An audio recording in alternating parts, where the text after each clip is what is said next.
guys, it's Kathy. I hope you're doing well.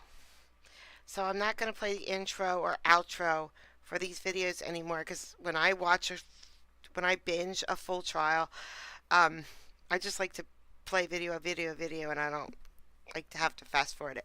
I do have to talk a little bit at the beginning and end, or YouTube will get me, and that seems like enough to me. Here we go.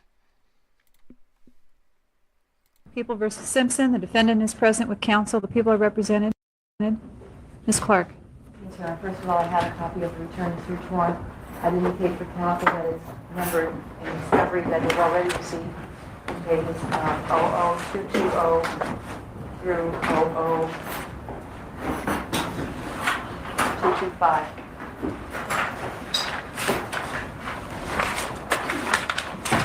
Do you have a copy for the For clerk? the court. This is for the court, Your Honor. All right, give it to the clerk, please.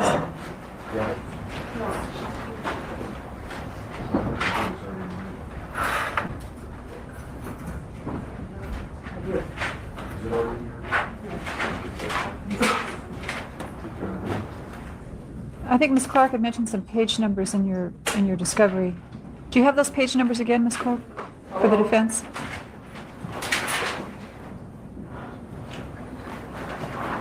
I just handed it to the court. I think it's 00220 to 00225. Those are the numbers that are stamped in the upper right-hand corner of this document.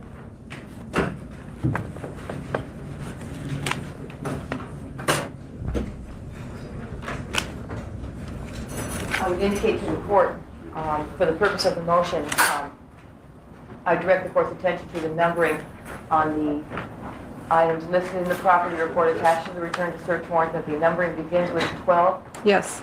That's because items 1 through 11 that are the subject matter of the motion were not seized pursuant to warrant. Right, so those items that you're seeking to admit in the course of the preliminary hearing are included within items 1 through 11? That's correct. Your Honor, we have a return to search warrant and referring to an attachment incorporated inventory. I do not have a copy of the inventory.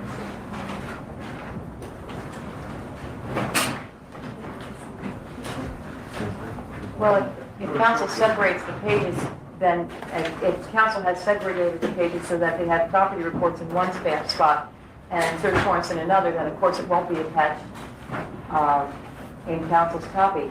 That's why we numbered the discovery, and that's why you have consecutive pages 00220 through 00225 to indicate what all went together.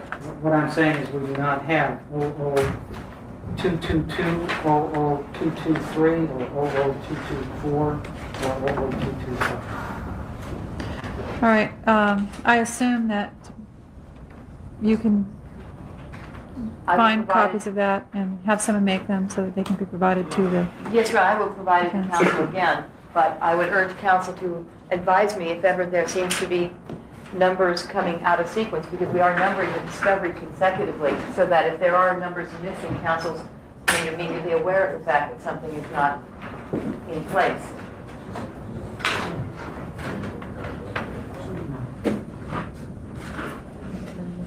Mr. Shapiro, did you find those pages that they're mentioning yet? I'm not sure, Your Honor. But just by way of clarification, we just received today, through fax, 3 pages of the discovery. The copies that I have do not have any page numbers on them. And so if Ms. Clark is correct, that is some error in her office on numbering. May I ask the counsel, Shelley? Yeah.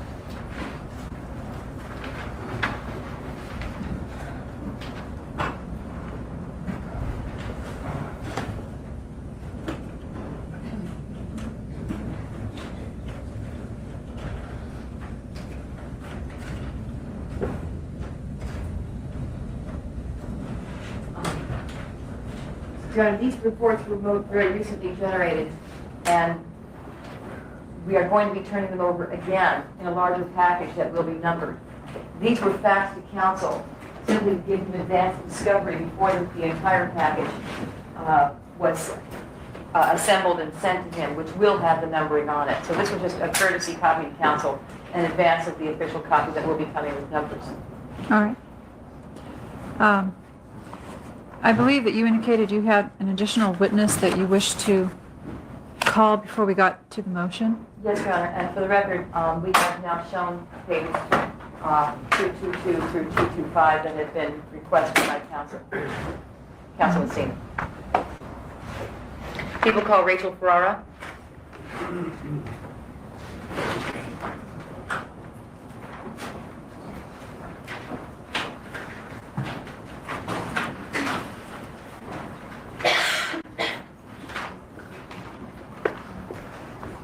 Face the clerk and raise your right hand, please. This way. So, swear the testimony you're about to give in the cause now pending before this court shall be the truth, the whole truth, and nothing but the truth, so help you God.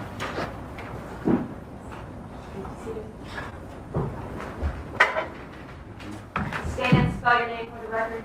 Rachel, Rachel, Ferrara, Ferrara. Thank you. You may inquire. Thank you, Your Honor. Ms. Ferrara, are you acquainted with someone by the name of Brian Kaelin? Kato, yes. And you just said Kato? Mm-hmm. Is that yes? Yes. Is that what you call him? Mm-hmm. His Yeah. nickname? Right. If you could please say yes and no, as opposed to uh-huh or uh-uh. Okay. Thank you. How long have you known Kato? Approximately 5 months. And during that 5-month period that you knew him, where was he living? In OJ's guest house. Which was located where? I'm very upset she's not wearing earrings. I just wanted to see her jewelry. Brentwood. Do you recall the address? Rockingham. I don't know the exact address now. Is it at a corner or is it in the middle of the street? It's in the middle of the street, I think. What's the nearest cross street to Rockingham, if you know? I don't know. Don't. On June the 12th, 1994, did you get a call from Brian Kaelin? Yes. About what time? It's probably around 10:20. And you were in your home at that time? Mm-hmm. Is that yes? Yes. Did you have a conversation with him? Uh-huh. What was it? Is that yes? Yes. What was that about? Well, he first talked about this typewriter that he had borrowed from OJ, and he couldn't figure out how to use it. And probably did that for about 5 minutes, and then he said that he went to McDonald's with him, and he didn't say what time, but he said earlier in the night they'd had gone. And then we talked about some other stuff that I don't remember. Did something interrupt your conversation during that phone call? There was, well, he called it a loud bang, and he asked me if there was an earthquake, and I said no, because I didn't feel anything, and I also had the TV on, and I didn't hear any mention of him on the TV. And then that was probably about 20 minutes, or 15 minutes after we started talking. How many miles away from him were you during that phone call? Driving, probably, I don't know miles, but I mean, I could say 20 minutes driving. During that phone call, before he told you that he'd heard the thumps, did you notice what time it was? He said, well, I asked him what time it was before that, and he said around 10:30. And how much after that did he tell you he heard the thumps? It's already been asked. Did he tell you he heard the thumps? Yes, and he didn't, I'm asking her the timing of that. How long after the point when they said they fixed the time at 10:30 did he tell you it was, he heard the thumps? My recollection was 15 minutes after the phone call. The testimony, I believe, was 15 to 20 minutes after she started talking to him. And she testified that that call was approximately 10:20, according to the notes I have. And now I'm asking a different question, which is, she asked him what time it was during the phone call. He said it was 10:30, and then I asked her how long after they had that exchange about it being 10:30 did he tell her he heard the thumps? All It's a right. different question. Objections overruled. I'd say about 10 minutes. Somewhere around 10:40? Mm-hmm. Is that yes? And did he, when he told you he heard the thumps, did he ask you something? Yes, he asked me if it was an earthquake, and I said no, because his picture had almost fallen off the wall or shook or something.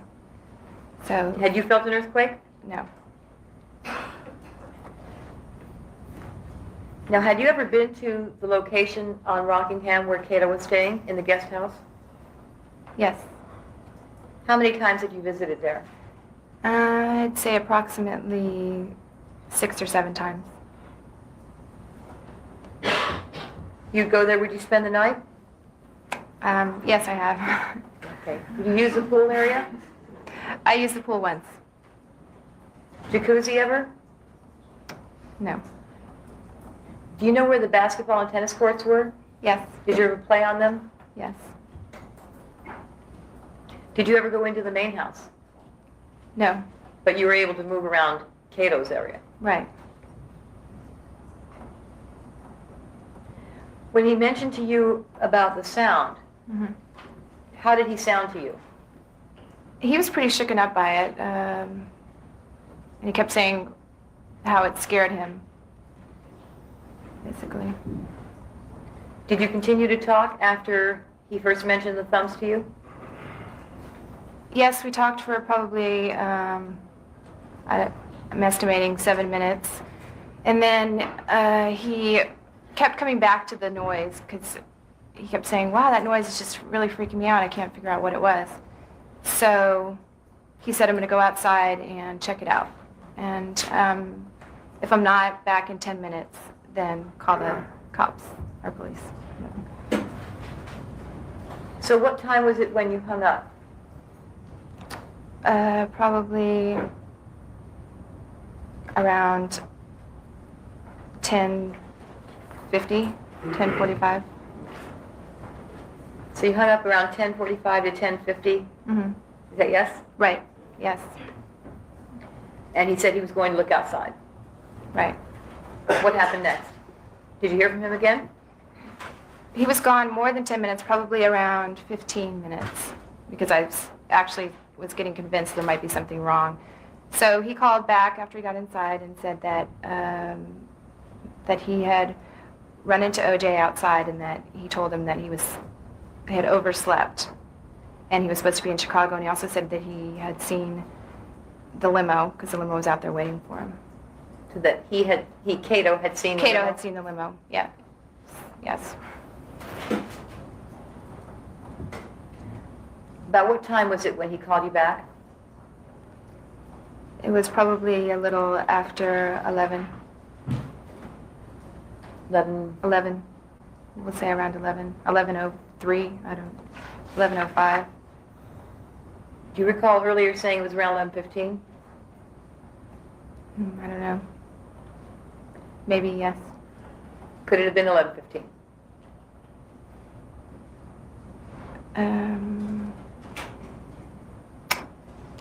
I don't know. There's so many interludes. It could have been 11:15. Okay. When he called you back at around that time, sometime after 11, what did he tell you? You mean it's what I just told you, that he had run into OJ when he was outside, and that OJ had told him that he had overslept and he was supposed to be catching a plane to Chicago, and the limo was out there waiting. And he said something about a flashlight. I don't know what. Was your conversation with him interrupted? It was probably around 10 minutes later. And how The was phone it? clicked. Call waiting. A call waiting click On his side. Yeah. on Kato's side? Right. And did Kato go off the line? Right. Did he come back on the line? Yes, he came back on the line. Tell you what had happened? He said that was OJ, and he wants me to go set the alarm because he forgot to do it. And he had given him the code, which he said he had never done before. And he thought that was a little weird. So he thought it was weird that OJ had given him the code now to set the alarm? Right. And then did you continue to talk for a while? Then we talked, yeah, for probably another hour and a half. I have nothing further. Cross. No questions at this time. You're not witness being available. All right. You may step down. I'd ask you not to discuss your testimony with anyone but the lawyers involved in this matter, and you may be recalled. Thank you.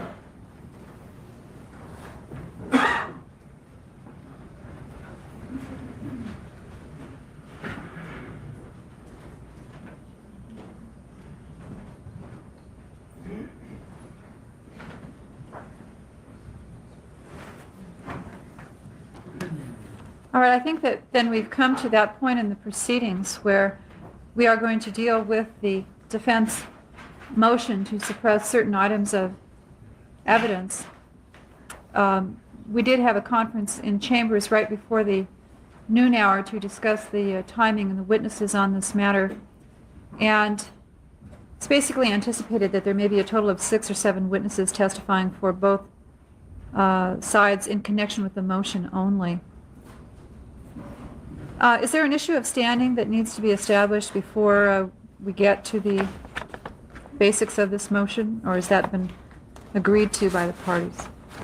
Perhaps we can stipulate, we can make an offer of proof, Your Honor, that the witnesses who will be testifying will establish that the Ford Bronco, although registered to the Hertz Corporation, was permanently assigned for use by the defendant, O.J. Simpson, as part of his employment by Hertz, that it was locked and that the keys to the Bronco were inside the house. And there will also be testimony that the premises at 360 Rockingham are the family home of the defendant, O.J. Simpson, shared by his housekeeper, his daughter, and his guest, Brian Kaelin. Ms. Clark? Is counsel asking you to stipulate that there will be such testimony, or that that is the case? Mr. Ullman? Either way is fine, but I was just making an offer of proof that the testimony would elicit these facts. With respect to the proffer concerning the Ford Bronco, the people agree. That is what the testimony will show. With respect to the premises of 360 Rockingham, there may be an issue as to the guest house area of Mr. Kaelin. I'd like to refrain from entering into any stipulation concerning standing at this point. I would stipulate that the premises of 360 Rockingham are owned by the I was thinking that same thing. I was trying to remember his name and I can't. defendant, but reserve the issue of the right to privacy of the area around the guest house unit.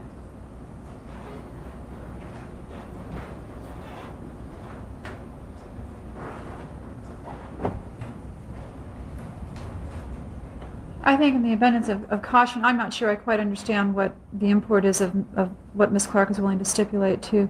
Maybe we can just establish standing at the outset so there's no issue as to standing, and then proceed as to the rest of the motion thereafter. Are you prepared to do that at this time, Mr. Ullman? I'm not sure our witnesses are here to do that. Your Honor, we could...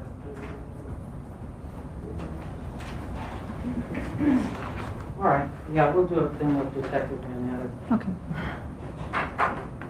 Then you may call your witness. Yes, we'll call Detective Philip Well, Van Adder. excuse me, Your Honor. May I be heard? Yes? The other guy. The other guy's name. Perhaps what counsel would like to do is stipulate that the items of evidence we seek to introduce at this preliminary hearing were not seized pursuant to warrant. I will so stipulate, and that the burden shifts to the people. There is no reason for counsel to call Detective Van Adder. We're not litigating the warrant, Your Honor. I understand, and the court has not made any inquiry concerning the warrant at this point in time. In reading your responding papers that were filed today, there's an issue, as there is with any 1538.5 motion with regard to standing. It seemed to me that was put in issue by the responding papers that you filed, and I think the only purpose for which Mr. Ullman was calling Detective Van Adder is for the standing issues only, period, not with regard to the merits of the motion itself, the location of evidence that was recovered, or anything of that nature. We were just going to deal solely and exclusively, initially, with the standing issues. Thank you, Ron. All right? All right. Detective, please face the clerk and raise your right hand. You solemnly swear the testimony you're about to give in the cause now pending before this court shall be the truth and whole truth and nothing but the truth so help you God. I do.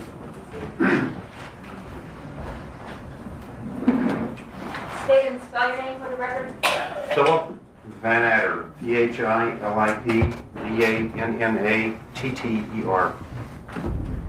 You may inquire. Thank you, Your Honor. Detective Van Adder, did you have occasion on June 13th to visit the premises at 360 North Rockingham Drive?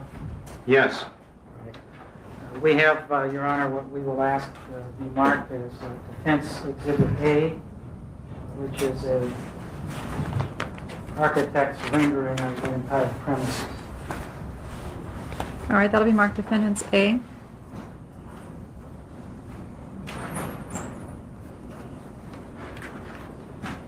Now, before you proceeded to the premises, Mr. Van Adder, had you been told who lived at these premises? yes, By whom? by Detective Furman and Detective Phillips from West Los Angeles Division. And what did they tell you about the premises? They told me it was the residence of O.J. Simpson. All right? And when you arrived at the premises, did you find that they were enclosed by any sort of fence or wall? Yes, Were the entire premises surrounded by one fence or wall? the area that I could see was, yes. All right.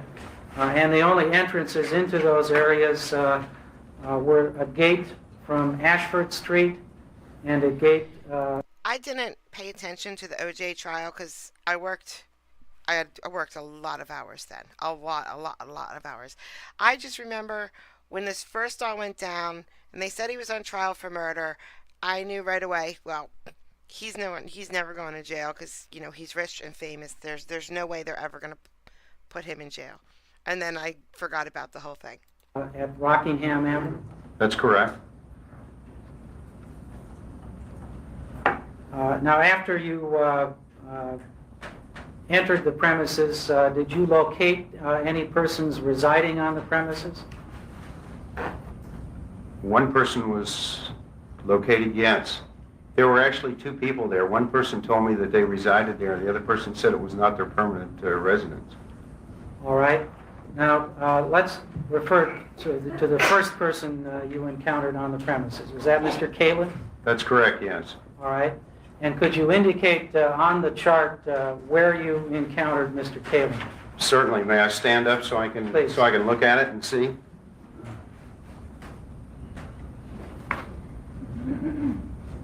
It would have been the second guest quarters. At All right. the rear of the location. Now, are the guest quarters attached to the main residence? Yes. I don't know her last name. Her name was Rachel. She was the one that was on the phone with Kato when he heard the bang. Rachel. That's all I remember. And it is possible to go directly from Mr. Kaelin's room into the house itself? Yes, as I recall, it's true. All right. Now, did Mr. Kaelin tell you the circumstances of his being on the premises? No, I didn't interview him, other than he lived there. I heard him say that, but I didn't interview him until later. Well, when you later interviewed him, did he explain why he was living there? He didn't to me. I interviewed him regarding some noise that he had heard the previous evening. I was directed to him by Detective Furman, who had previously interviewed him and wanted me to hear what he'd said about hearing a noise behind his south wall. All right. Were you told by Detective Furman that Mr. Kaelin was a guest in the home who was not paying any rent for living there? I didn't find that out until later. All right. When did you find that out? I believe it was much later in the day, in the afternoon. On June 13th. Yes, that's correct. All right. And your understanding was that he was a guest of Mr. Simpson. My understanding when I first got in there, he was living in that guest quarters of that location.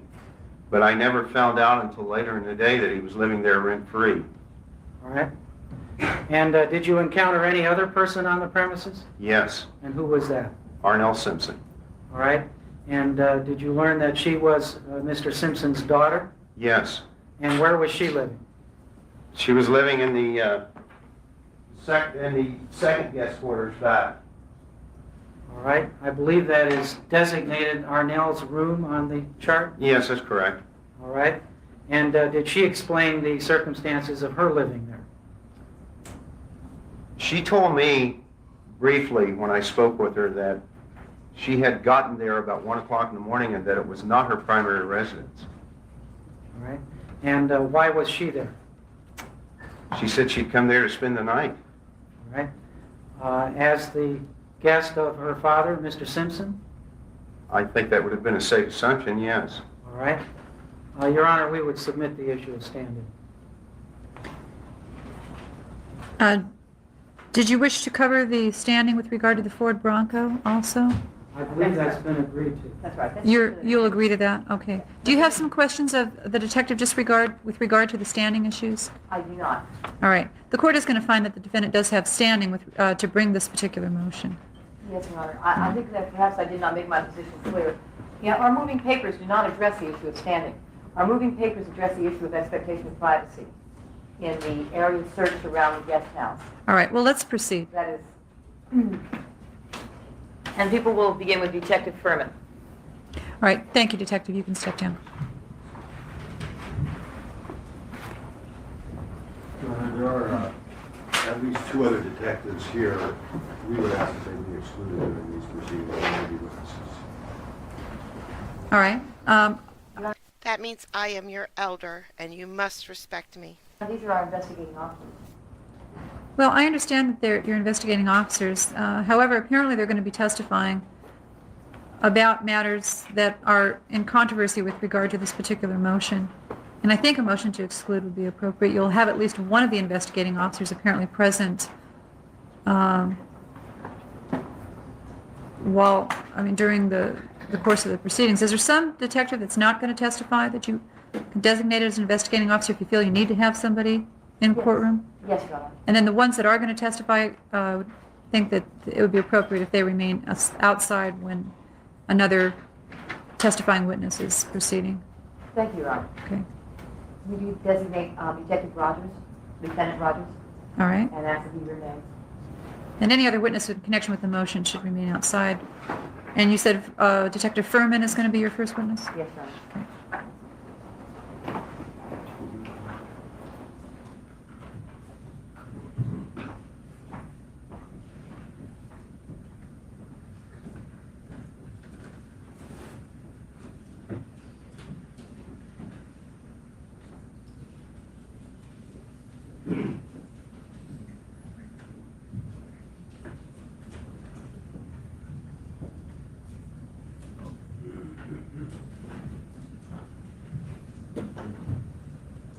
Face the clerk and raise your right hand, sir. You solemnly swear that the testimony you're about to give in the cause not pending before this court shall be the truth, the whole truth, and nothing but the truth, so help you God. I do. Please be seated. State and spell your name for the record. Mark Furman, M-A-R-K, F-U-H-R-M-A-N. You may inquire. Sir, how are you employed? I'm a detective for the City of Los Angeles, currently assigned to West Los Angeles Homicide. And how many years have you been so employed? 19 years? And is West Los Angeles Detectives your current assignment? Yes, it is. Now, with respect to the case now pending before this court, you're aware of which one that is? Yes, I do. Can you tell us what time you received the call to proceed to the scene of the homicide in this case? Yes, at 01:05 on the morning of the 13th, I received a call from my supervisor, Detective Ron Phillips. Detective Ron Phillips? Yes, And what time? That was 1 a.m., 1:05 in the morning? exactly 1:05. And where did the call direct you to go? To 875 South Bundy. Detective Phillips informed me we had a double homicide at that location, to meet him at the station and we would go out together. Did you do that? Yes, we did. What time did you arrive at 875 South Bundy? 0210 hours. Can you tell us what the ambient temperature was that night? I would approximate it at about 60 degrees.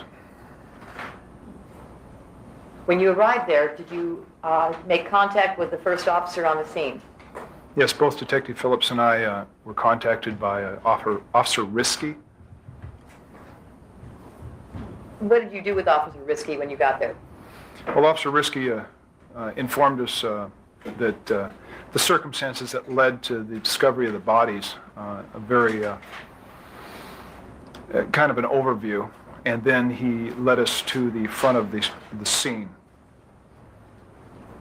Now, when you went up to look at the bodies, sir, did you do so by walking straight up to them, or did you take a more circuitous path to avoid disturbing evidence?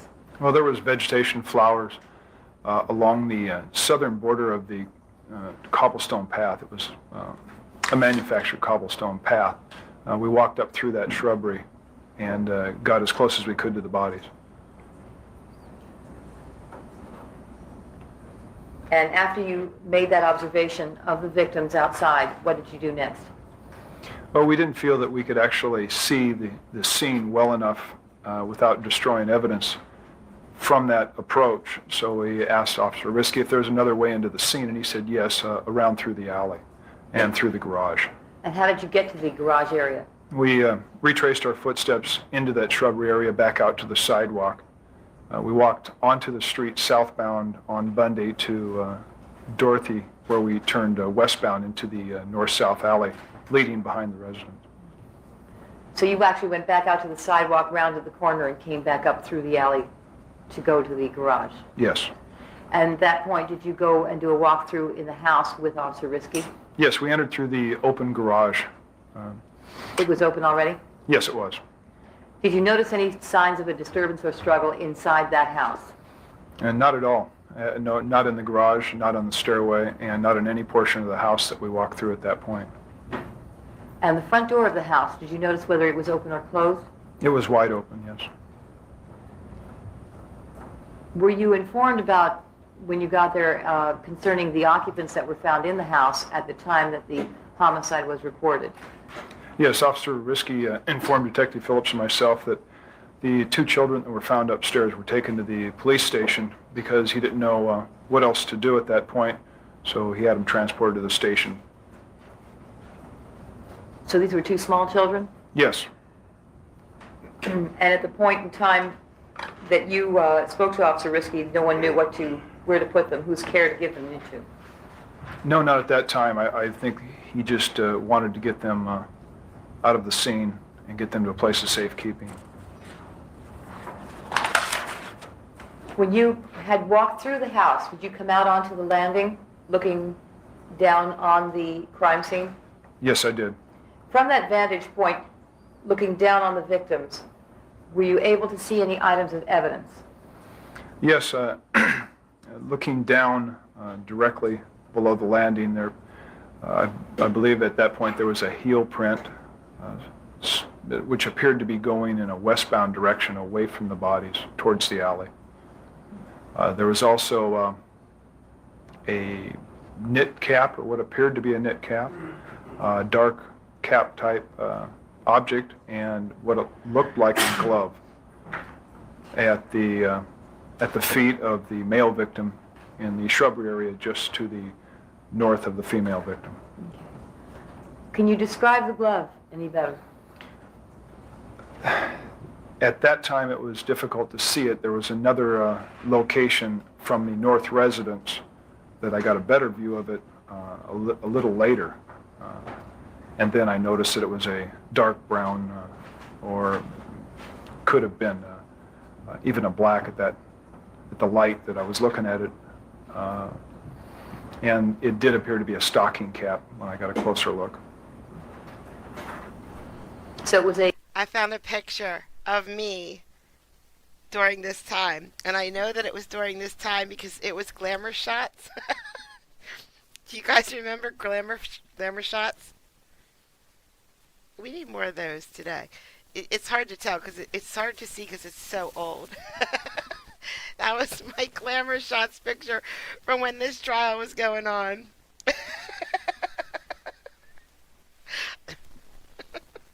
Yep, I cut the left out. We don't need to see that. It looked to you to be a dark brown or even black leather glove, and did you say what color the hat was? It was very dark. It'd be dark blue or black. Knit cap? It appeared to be knit, yes. Now, after you stood out on the landing and made those observations, how did you leave the area? How did you walk away from the residence? Well, from that location, Officer Risky pointed out footprints that led away from the stairs going west. We followed to the right side of those prints, saw a few footprints leading westbound and drops of what appeared to be blood to the left of those prints. You guys should put your 1994 pictures in just for Vibers so we can all see what we looked like when the OJ trial was going on. Hi, Walter. So you saw a heel mark down by where the victims were that appeared to be pointing away from the victims in a westerly direction that would have taken the path up over the landing and towards the alley? Yes. Your Honor, I'm going to And- object to the prosecutor continuing to ask a question, get a response, and then summarize that response back to the Thank witness. you. Thank She you. just virtually repeats Yes. everything he testifies to. Sustained. Your Honor, that's not a legal objection that I'm aware of. Can I be Basically, permitted it's to asked link? it's basically asked and answered in this court. If the witness has given that response, you don't have to ask again the response a second time. Proceed. I agree with that one 100%. The other footprints that you saw were going in the same direction westerly over the landing? Yes. And to the left of that, you indicated you saw blood drops? Red stains that appeared to be blood, yes. Did those go all the way back on the landing to the alley? There was drops up until there was steps going into a trough area that was a few feet wide, and then steps that came back out of that trough area up into the sidewalk at the same level as the front of the residence, and then there was more drops seen, but no footprints.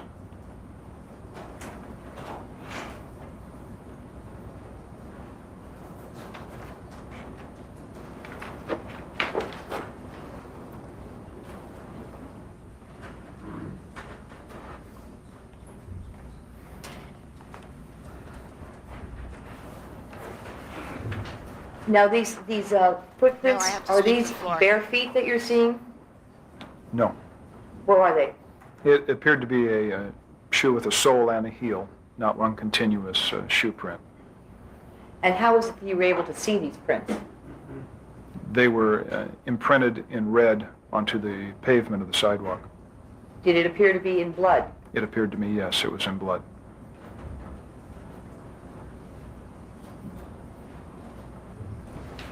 After you made those observations walking to the right of the prints as you've indicated, what did you do next? Continued into the continue west on the walkway to a gate. It appeared to be about 5.5 foot gate that was very similar to the front gate that led into the residence. I observed blood on the top of the gate, red stains that I thought was blood. It looked like a small speck of blood on the turnstile of the lock and at the bottom rail of the gate. Walking further west, I saw change that Officer Risky pointed out to me that was strewn on the driveway, and drops of red stains that I believe to be blood. Near the change? Yes. After making those observations, sir, did you make contact with any other detective? Detective Phillips and I were in communication. We walked through the scene at the same time. He made similar observations, and then we returned inside the residence. Did you do so through the garage? Yes. At some point, did you make contact with Detective Philip Van Adder? Do it for Kelly. Shortly thereafter, Detective Phillips notified me that robbery homicide had arrived and they would be taking over the case. And did you wait for him? Yes, we went out onto the street and we waited, seemed like more than an hour. When he arrived, what did you do? We explained the situation as we knew it thus far. I believe Ron Phillips informed him where the children were. I was standing there listening to the conversation, and Ron Phillips took Detective Van Adder into the scene and showed him what we had observed and what Officer Risky had pointed out.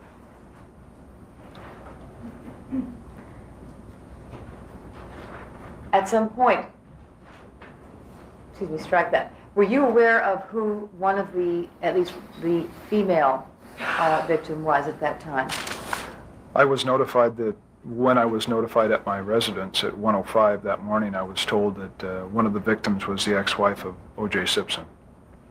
And did you relay that information to Detective Van Adder? It was relayed, yes.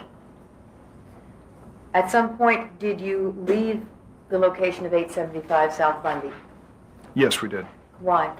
At the direction of Detective Lang and Van Adder, they asked Detective Phillips and myself to take them to 360 North Rockingham, to O.J. Simpson's house, to make a notification and to get him to come to the police station and take custody of his children. So the purpose of going to 360 North Rockingham was... Object again. Doing something we objected to before. She's asked the question, and said what the purpose was. Sustained.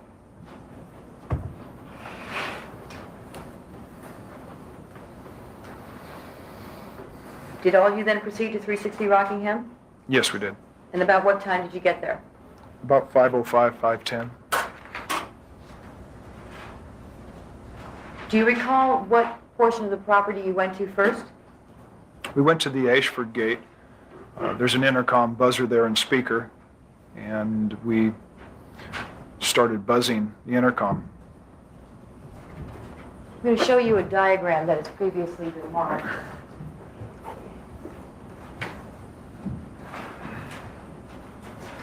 That's people 7.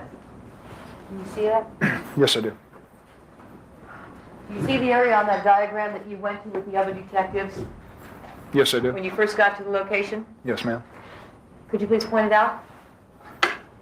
The speaker box is right here on this pillar, and I believe we parked just west of the gate.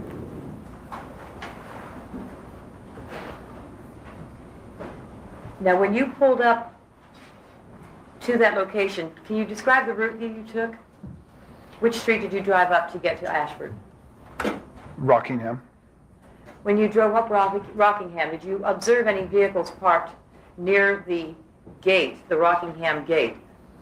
There was a white vehicle parked just north of the Rockingham gate on the east side of Rockingham, next to the parkway, adjacent to the property.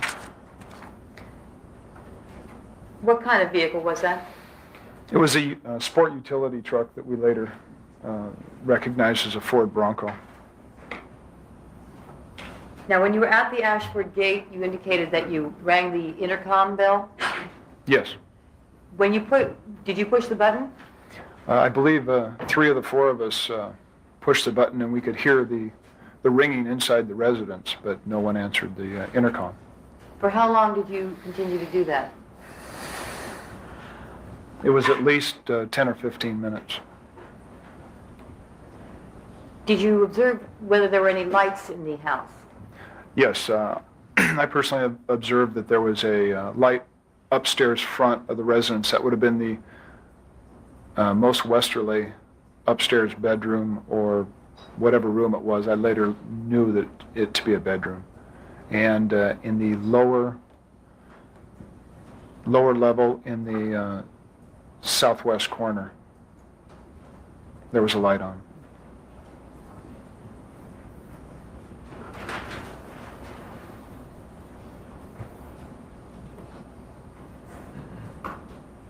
After you received I no need response coffee. for 10 to 15 minutes, what did you do next?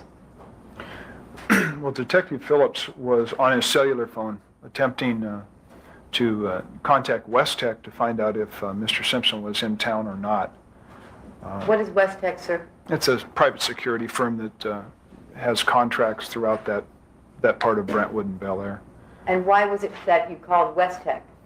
Well, a lot of times when when people leave on vacation or business, they notify West Tech that they're not going to be on the property, and if there is an alarm that they're not home, and to sometimes use a passkey, make entry, or whatever's necessary, but basically that they're not home. So were you calling to find out if they knew there had been plans made for the occupants of that location to go somewhere? We were hoping that we could find that out, yes. Was there a sign on the property somewhere to indicate it was protected by West Tech? Is that why you chose that particular company? I'm not sure if I saw that sign. I mean, we have knowledge that West Tech handles that area. Not to say that another one couldn't, but predominantly that is the service that is contracted in that area. What information did West Tech give you Me too. Me if too. you Me know, too. over the phone when Detective Phillips called? Well, I remember a unit being there. I A believe unit? What do you mean? a West Tech unit arrived at the scene. I'm not sure if it was a Detective Phillips' response, or excuse me, from Detective Phillips' phone call. Detective Phillips was contacting the station, who in turn was calling West Tech. At some point, West Tech arrived. I understand he's on trial for murder, so this is very important to him. But how is he this interested in what this guy is saying? How? He's watching intently. Within a few minutes, while we were still ringing the intercom, they informed us, to their knowledge, that Mr. Simpson was not out of town. While we're still Ghost dealers. attempting to make some kind of contact with anybody inside the home, Detective Phillips is attempting to get a phone number from West Tech so we might call directly into the residence. So a unit from West Tech came out to the property? As they were on the street, they were parked southbound Rockingham at Ashford. They stayed at that location. He did not get out of the vehicle. Did you have a conversation with him? Not that West Tech officer. Detective Phillips approached him and asked him about getting a number for the inside, but he said he couldn't do that without a supervisor's approval, and a supervisor was requested. A supervisor did arrive a few minutes later, and I approached that man. Did West Tech Security inform you that they had no... Did you ask them whether the occupants had travel plans? They had no knowledge that he was not supposed to be home. I don't think it was carried any farther than that. Did you ask him whether anyone was supposed to be home there? I did not personally know. You don't know what the other detectives did in that regard? No, I don't. Did they ever give you It's a information bear. that a full-time maid Little lived there? bear. They did not, but the sergeant that did respond to the scene who pulled up, he was going northbound in Rockingham. I stopped him just before he got to Ashford. He got out of his vehicle and was walking towards me, and I asked him, I informed him of the situation, that we were trying to ascertain if there was anybody at the residence. He says, well, there's a full-time maid that's supposed to be here all the time. When you say the sergeant of West LA PD? No, West Tech. It was a Oh, West West Tech Tech. supervisor that the West Tech officer that was already at the scene notified.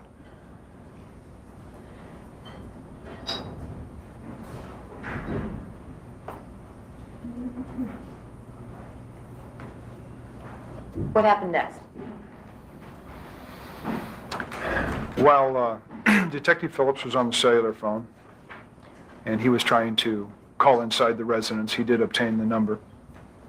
Detective Lang and Van Adder were still attempting to raise somebody on the intercom. They were standing by the gate. I walked around to the Rockingham side and went towards the white vehicle that we previously saw when we drove up Rockingham. I was walking towards the vehicle, the Bronco, and I noticed that the vehicle was parked rather strangely. It looked like it was parked in a very haphazard manner. The rear end was kicked out a little bit towards the street. The front end was real close to the curb with the tires turned into the curb. It just, when I was walking towards it, it looked a little strange for the area since there's no parallel parking. As I walked closer, I noticed a piece of I did wood in fact notice that. lying on the parkway, which is very well manicured. It looked like it came from a picket fence.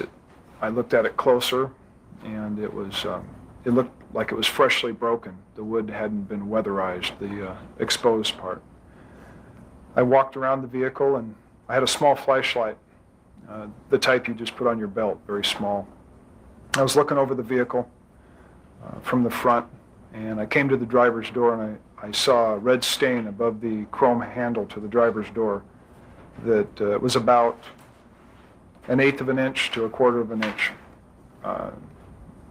square round, and I believe that to be blood. Now, this car, this Ford Bronco I you're think describing, he's it was very parked handsome. where? It was parked northbound on Rockingham, just north of the Rockingham gate to 360 North Rockingham, adjacent to the east curb of Rockingham. So it was on the street? It was not inside the Oh, gates? Yes, ma'am.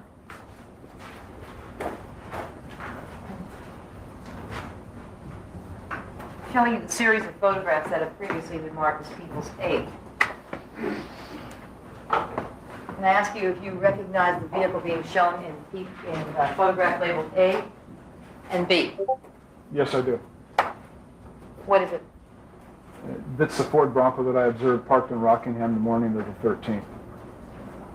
That's the one you're describing that you looked at with your small pen light? Yes. Can you tell us what is shown in photograph B? In photograph B, this small red stain here is a stain that I saw that I believed was blood. And this is right above the driver's side door handle. And what else did you see? At that time, there was, I inspected the door more closely. I got down on the ground and looked at the door jamb area, which would be in photo A. This area, the seam of the lower door where it opened. Where the door meets the floor of the driver's side of the car? Yes. What did you see there? I saw 3 or 4 little lines, red stained lines that looked like a brush mark, and which also looked like blood. They were very small, about 1/4 of an inch long.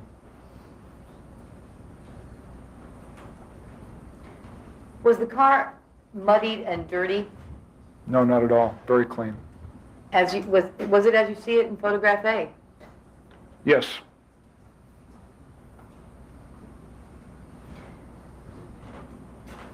Did you attempt to find out who that car belonged to? I ultimately did run the license plate via my radio. The DMV came back to Hertz Rent-A-Car. Was there any way of determining who was supposed to be in possession of it at the time that you were seeing it? Well, after I observed the stain on the driver's door, I looked in the interior of the vehicle. I looked closely in this area right here. It's tinted, and you can see that there. I pressed my flashlight against it, and I had observed a package in the rear cargo area, all the way in the rear. It was a package that was addressed in handwriting to O.J. Simpson, and I believe it was care of Kathy.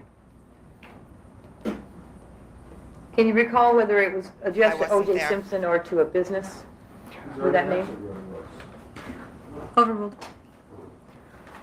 I could not tell you the address. I did see it just said O.J. Simpson. I'm not sure if it was Enterprises or O.J. Simpson. I noticed the name. Did you notice anything else? Yes, in the rear cargo area, in the same place as the package. The package was all the way against the rear seat area in the Bronco, and lying in the rear cargo area there was a shovel. I would approximate it 4.5, 5-foot shovel. There was also what appeared to be, from looking through the window, a heavy gauge plastic that was tucked in the right storage area of that rear cargo area. What happened next? I went around several feet in front of the Bronco. I didn't want to yell. I did call for Detectives Van Adder, Phillips, and Lang to meet me. We met at the corner of Ashford and Rockingham, and I told them what I had discovered. I said, I believe I found some blood on the Bronco. I showed all three of them what I had found, and Detectives Lang and Phillips returned to the Ashford gate, still attempting to raise someone inside the house. Detective Van Adder and myself discussed the situation at that point, just several feet in front of the Bronco. Now, when you said they were trying to raise someone from the house, by what means were they doing that? Well, I believe they went back to the Ashford gate, and I know Detective Phillips was trying to call somebody in the residence. I didn't know if he ceased that attempt at that time or continued it. Did you have in your possession, or to your knowledge, did the other detectives have in their possession at that time a phone number for the house itself? Yes, I'm absolutely sure that Ron Phillips had already acquired a phone number inside the residence and was trying on his cellular phone to get somebody to answer the phone. So West Tech did finally give that number to you? I'm not You know why no one answered the cellular phone? Because it wasn't after 7 p.m. positive if he got that from the watch commander or West Tech directly, but I was told that he obtained it, and that's what he was in the process of doing. Was there any response to the phone calls made to the residents? None.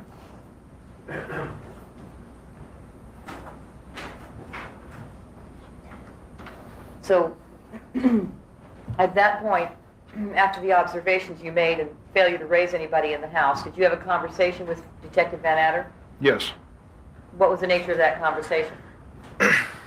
I told Detective Van Adder, I said, we got an emergency here. We got a problem.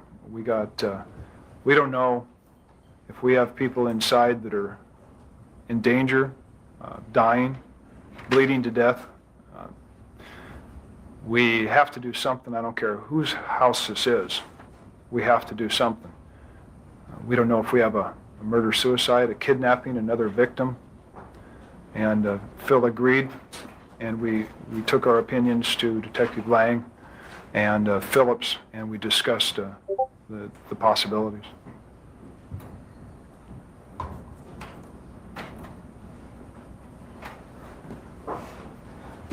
So what was it you wanted to do and why? Well, I believe that we had to find out if there was anybody in the residence that was injured to save their life, save other people's lives. We didn't know what the situation was, and from what we knew and where we just came from, I think it was imperative that we contact someone and make sure everything was okay. Now, what time was it at that point when you were all conferring about what to do? I believe we were out there for at least 30 minutes, attempting to get somebody on the phone, attempting to have somebody open the gate. While they're continuing to do that, I walked over and made the observations on the Bronco. And I would say 30 to 40 minutes. So what time was it approximately then? It was probably 5:40, 5:45, 5:50.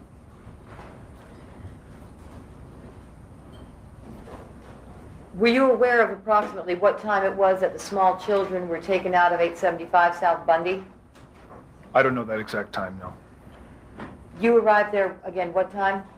I arrived at the Bundy scene at 02:10. The children, were they there at the time you got there? No. So at the time that you were at the Rockingham address, to your knowledge, had anything been done to arrange for the care and custody of the children? No, to my knowledge, they were still at the station.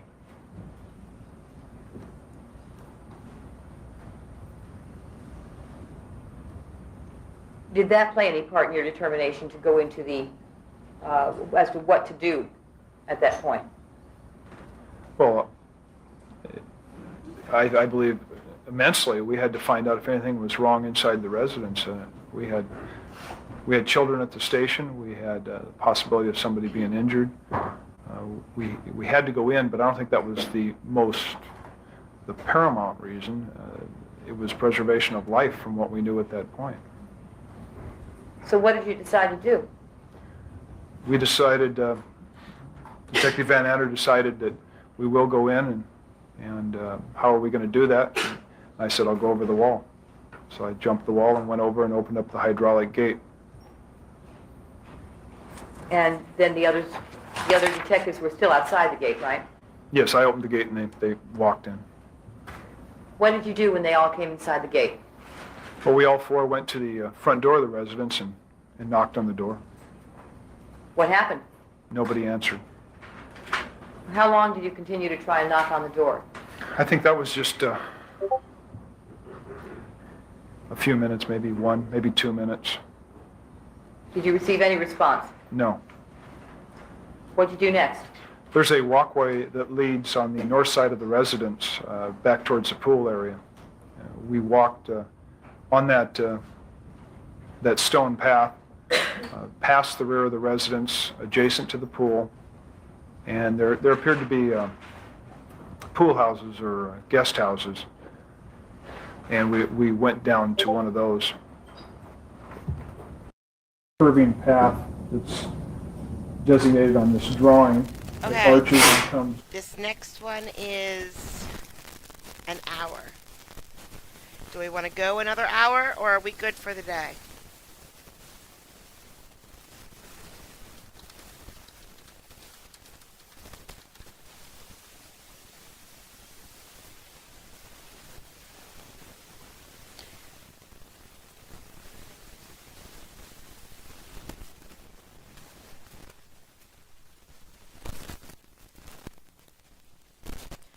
I'm up for an hour. I mean, it's a long trial. We might as well get as what we can done when we do it. So we are ending today on 13. Ending today on 13. Down through a patio area. Oh, hold on. Direct- Let's look real quick. So, alright. So the 14 ends day 2.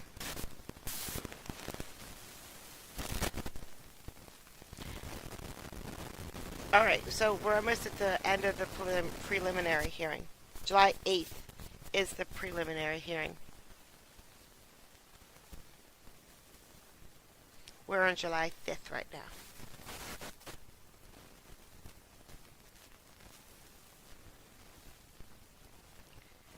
I'm fixing to have to log away for work. Don't work. Work is boring. This is super exciting. Directly to the rear of the main house at 360 Rockingham. You walk past this, and there's bungalows or pool houses to the southern, that would be the southeastern corner of the property. Where did you go? I was not leading the group. Detective Phillips was in front, and he knocked on the first bungalow door. Prior to him knocking, there was louvers on the front door. He looked inside and saw a male lying on the bed. I remember him looking back saying, there's a guy lying on the bed. He knocked on the door, and the male got up and answered the door.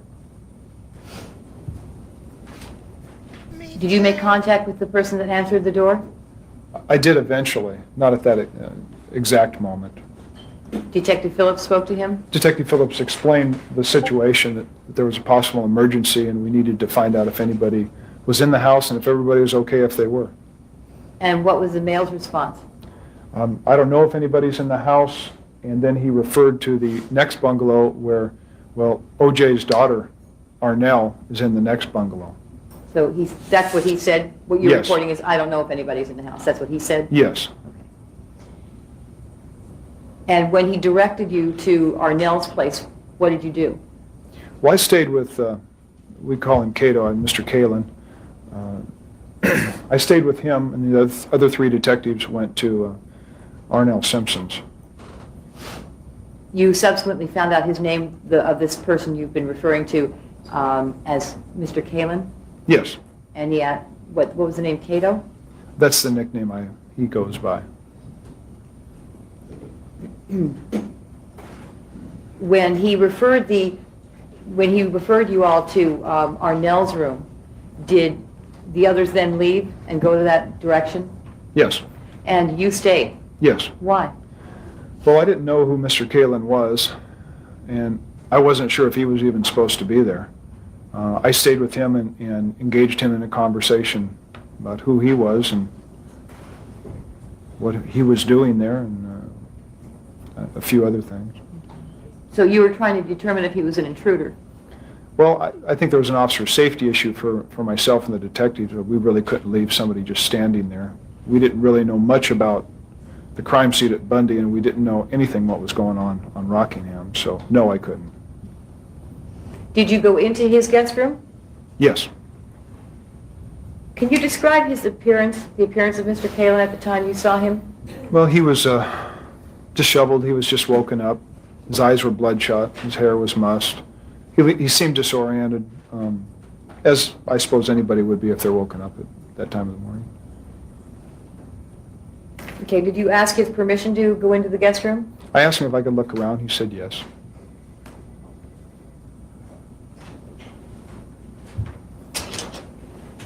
Did you have a conversation with him at that time? Yes, simultaneous with, I walked to the bathroom, which I couldn't see into from where I was standing inside the doorway. I walked in just to make sure nobody was in there, and I opened up the closets to make sure nobody was standing in the closets. I engaged him in conversation while I was doing that. I noticed a pile of clothes to the, if you were lying in the bed, it would be the right side, next to the right side of the bed, and a pair of shoes. I asked him if those are the clothes he wore, and he said, last night, and he said yes. I said, mind if I look at them? He said no. I picked up the shoes, I looked at the soles. I picked up the clothes, and I looked at the clothes. There didn't appear to be anything unusual about them. I put them back where they were, and I was still talking to Mr. Kaelin. I asked him if there's anything unusual that happened that night. Before he answered, before I let him answer, I asked, who drives a Bronco? He says, well, that's OJ's. I said, is that all? Is that the only person that drives it? And he goes, yeah. I asked him if there was anything unusual that happened the previous night. And he said, well, about 10:45, I heard some crashing on my wall. And I thought there was going to be an earthquake. But that was the only noise. Just one time my picture shook. And he pointed to a picture that was just to the west of his bed, which would have been at the far right of the room, looking into his room from the doorway. And then he said, I went outside to see what was going on with the noise, and I saw a limo at the gate. At that point, I interrupted him, and I took him into the house where now the Mr. Simpson's daughter and the three detectives had already entered the rear of the residence, and the door was open. Did you ask him whether or not he knew if the defendant had driven the Ford Bronco that night? I believe I asked him, but I don't believe he answered. I think he said he didn't know or he didn't remember.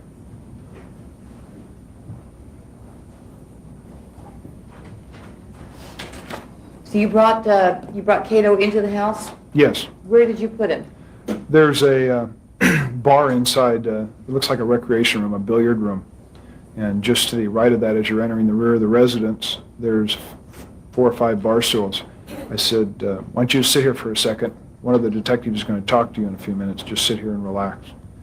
I continued towards the front of the residence, and right by the kitchen, I saw Detective Van Adder, and I told him, I says, talk to the man that was in the bungalow. He's seated at the bar.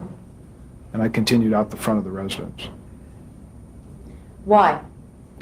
Well, I was, from the statement he made, the crashing sound, and the time that he heard it, combined with the blood in the Bronco, the way I was feeling is there's a possibility there could be another victim or a suspect that had collapsed or escaped via that route on the southern border of the house.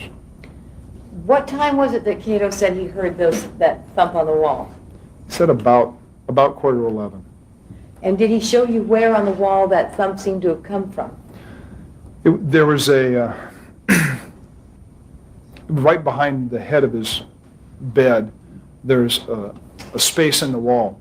Right at the edge of his bed, there's an air conditioner, and to the far left of his bed, there would be the picture. He heard the crash right in that area. In between where and where? Between the air conditioner and his picture, right behind his head, which would have been probably 2 feet to the west of the air conditioner vent. And did he point out the picture that he said he saw move when the thump occurred? Yes, I believe it was the only picture in the room. Now that wall that he pointed out to you as being the wall where the thump came from, could you tell where the exterior of that wall faced in terms of the property? Well, I couldn't at that point.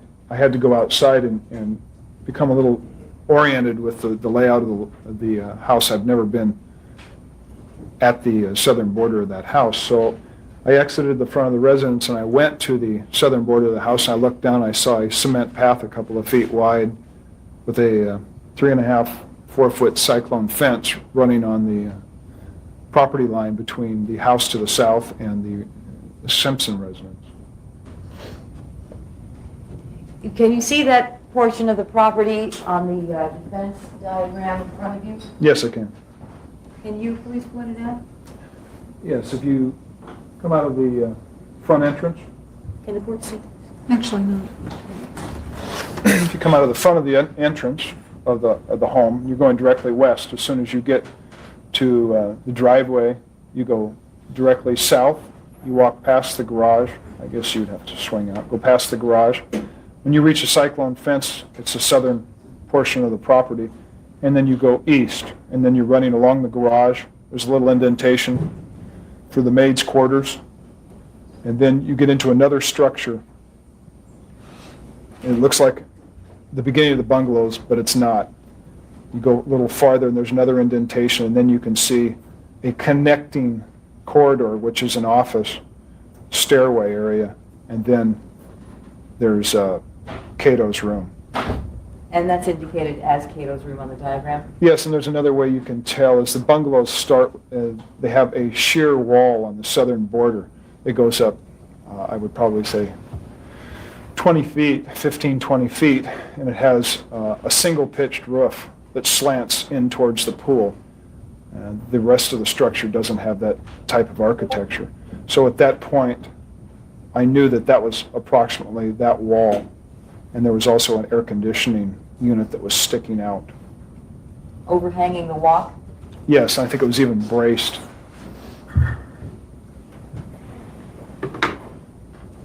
And did that appear to be the air conditioning unit that you'd seen on the inside of Kato's guest house? Well, to the best of my estimations on where it would be, yes, and I didn't see any other air conditioning duct in that general area.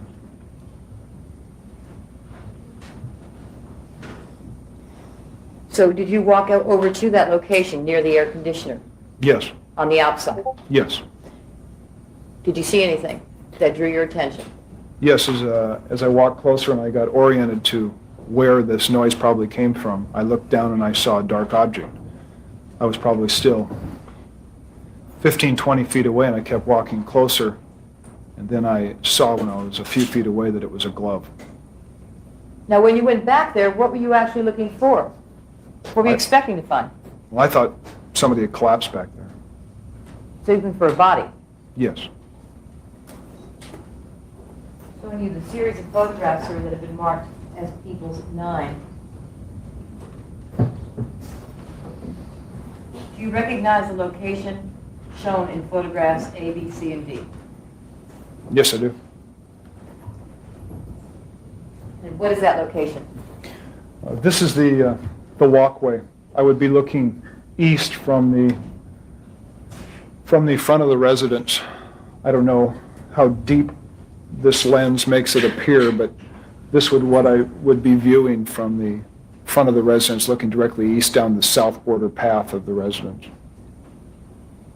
And in B?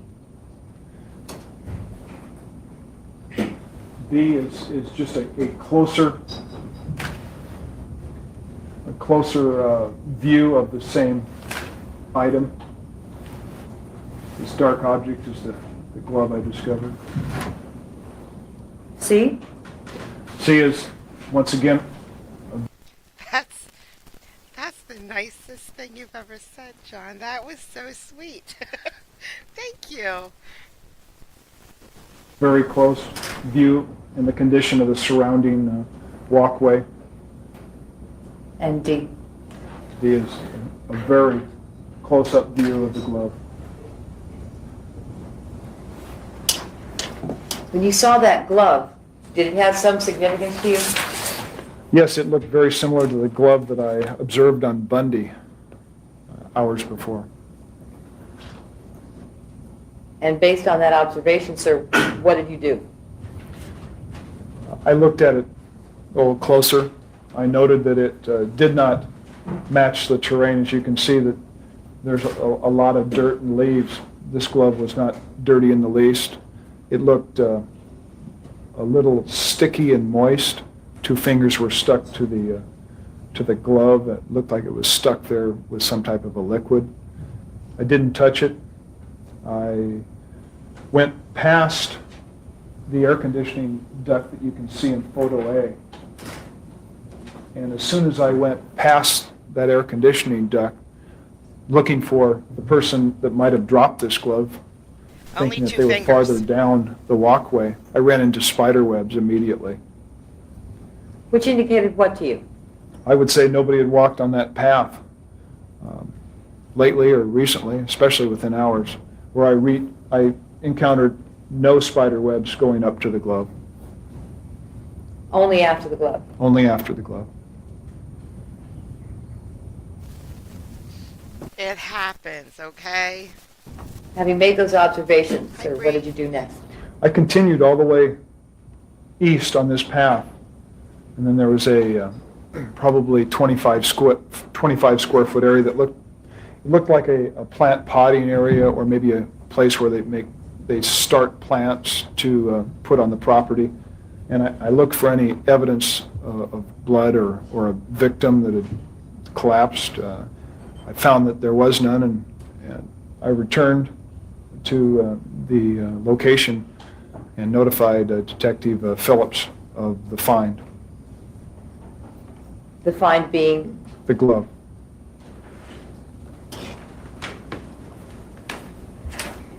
Did then Detective Phillips, Detective Lang, Detective Van Adder go out to look at the glove as well? Individually, I took each one of them down to where I had found the glove, indicating what I saw as I went and what I did. I took Detective Phillips first, Detective Van Adder second, Detective Lang third.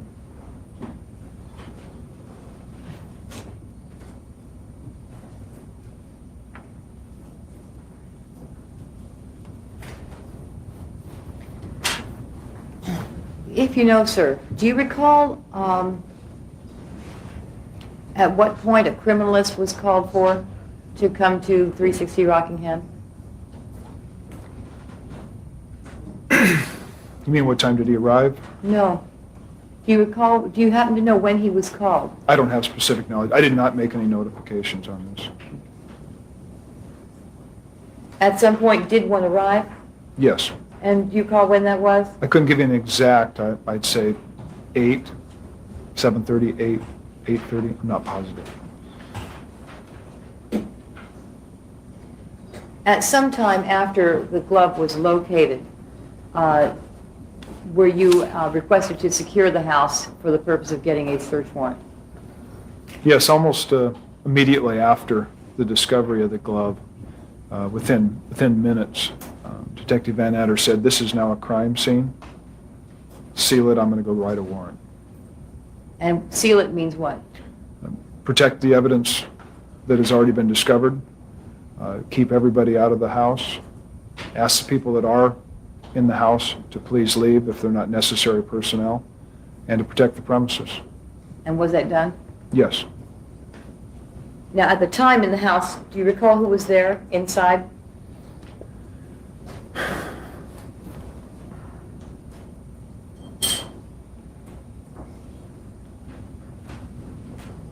I can remember Mr. Cowlings was there, but I can't remember exactly what time he was asked to leave. I believe it was shortly after we decided that we had to write a search warrant for this residence. So I don't know specifically when he was asked to leave. Arnell was asked to leave the property.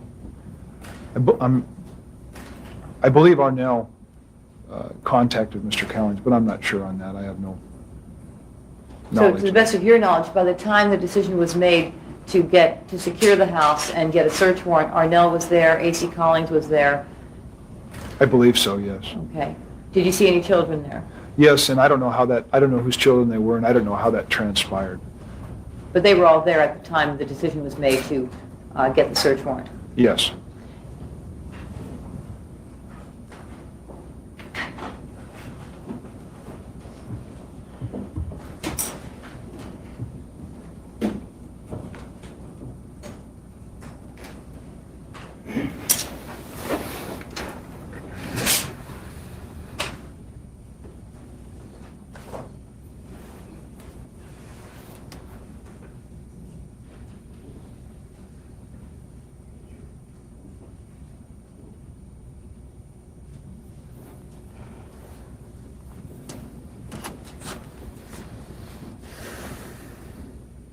Thank you.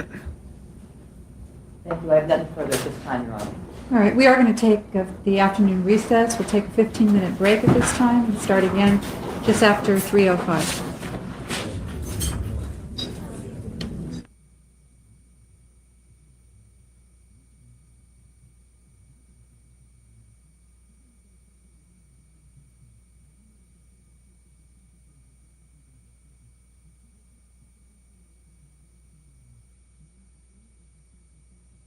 I don't know what that talking is in the background.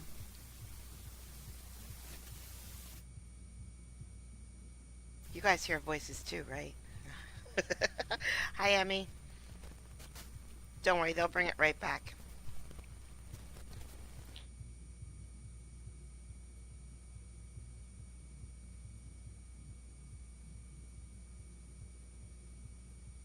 Prepare any reports regarding your participation in this investigation? No, I just took some preliminary notes while I was still at the scene before robbery homicide detectives arrived. All right, and what did you do with those notes? I gave them to Detective Phillips, and they were in turn given to Detective Van Adder and Lang. And what did Detective Van Adder do with them?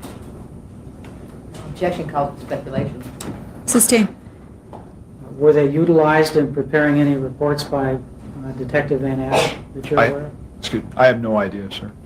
Did you review any reports prepared by Detective Van Adder? No, none. Now, actually, you were the first homicide detective to arrive at the scene at 875 South Bundy, is that correct? Yes, myself and Detective Phillips. You both arrived at the same time? Yes, we were riding together. So you actually met at the station and then went to the scene? Trunk. Yes, we met at the station, got flashlights or briefcases, anything else we thought we might need. Got into a vehicle that had homicide kit in it and went to the scene. All right. Now, Bailey. ordinarily, the homicide detective then takes charge of the investigation, is that correct? Yes. You mentioned that at some point Detective Van Adder and his partner took over the investigation. Don't listen Yes, sir. to chat. Why did that happen? I believe it was told to me that Chief Frankel was notified of the VIP nature of the homicide and determined that it was beyond the scope of our abilities to handle it in a geographic division, and notified Robbery Homicide Division to respond with detectives to take over the investigation. Okay, so the VIP division was called in to take over the investigation? No, it's any... I learned day one of streaming videos, never listen to chat. any type of a murder that will generate more logistical support than we're able to produce. Robbery homicide has the latitude of funneling a lot of people on an investigation and stick with it, where we still have cases that come up daily or weekly that would interrupt a large-scale investigation such as this. And that decision was made based on the identification of the victim as Nicole Brown? To the best of my Objection, knowledge, that sir. calls for speculation. Well, what Sustained. time was that decision made? When were you informed that... Objection irrelevant. Mr. Ullman, you can finish your question. What time were you informed that Detective Van Hatter and Detective Lang were taking over the case? That was not Bailey, what she just said. She said something like Ullman. I would probably say within an hour of my arrival. Right. Had Detective Van Hatter or Detective Lang arrived at the scene yet when you were informed of that? No, I believe they arrived at, Van Adder arrived at approximately 4, and I believe Detective Lang arrived at about 4:25. Now, when you arrived, had the scene already been secured? Yes, sir. Could you describe what securing the scene means? What does that term mean? Well, the streets were closed off at Dorothy and Bundy. The street to the north, 1 block to the north, the alleys to the rear had been secured. It really did not sound like she said Bailey at all. And what she said is nowhere in this list. So, I don't know who that is. It looks like Bailey. The front of the residence. There was no traffic going northbound on Bundy from Dorothy. The residence had been secured with officers to the rear, officers to the front. There was a uniformed sergeant at the scene. I believe there were 6 officers that were at the scene. It was secured with crime tape, the police do not cross tape, the yellow tape, at all those locations. So essentially, securing a scene means that it is totally blocked off so that no one other than the officers in charge have access to the scene. Is that correct? Yes, we try to preserve it as much as possible. Cochran's there. See? He's just there. And I believe you indicated that rather than walk through the scene or the portion of the scene where the victims were located in order not to disturb that, you went around to the back? Yes, the scene didn't appear that it would have been feasible to try to dodge evidence or the blood of the victims. We had to go around. It was too much of a jockey of too much of a balancing act to try to get around that. It wasn't necessary. We could have entered from the rear. Now, when you went to the rear, you indicated you went in through the garage? Yes. The garage door was open? Yes. Had that been opened by officers, or was it open at the time they arrived at the scene? I'm not positive on how it was opened or who opened it. I know that the officers got it open through the switch inside, and I do not know how that took place. I was Who's the guy asking questions right now? informed that one of the, I believe one of the children showed the officer where the switch was, and I'm not positive on that. So you actually went in through the house then and approached the crime scene from the rear? I went in from the garage, walked next to the white Ferrari that was parked in the garage, and the door to the lower level of the house was open. I walked directly into a stairway. and I entered, and that placed me inside the kitchen. From the kitchen, you went out to the walkway beside the condo? Well, I was walking rather slowly. I was looking around. Although Officer Risky was leading us into this, showing us the scene from what he discovered, Victoria, what month is your birthday? we're walking slow and we're looking for anything that would appear to be evidence or something that could possibly be evidence. And then, yes, we did walk from the interior to the exterior of the front door. Now, at this point, it was still dark outside? Yes. Had any lights been set up to illuminate the scene of the homicide? No, the lights from the open front door were cascading down onto the two victims, onto the stairway. All right. And I believe you indicated that you walked out onto the sidewalk overlooking the scene where the bodies were located? Yes, yes. How far would you say you were from where the bodies were located? I was directly above the female victim, which was probably 3 feet. The male victim would have been 10 feet, 12 feet. All right. And from that vantage point, you first observed the glove that you told us about? Not first, no. When did you first observe it? We had flashlights. We were looking at the female victim. We looked at the male victim. I noticed the glove when I walked around after I exited the residence the first time. I walked around to the side, or the north perimeter of the 875 Bundy. There's a iron fence, and through that iron fence you can get very close to the male victim. And looking there, I could see them down at his feet. All right. The glove was located at the feet of the male victim? Yes, at one of the feet. Was it obscured by any sort of plant?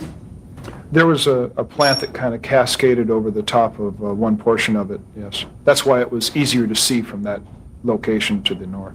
All right. We have a photo which I will ask be marked as Defense Exhibit B. All right.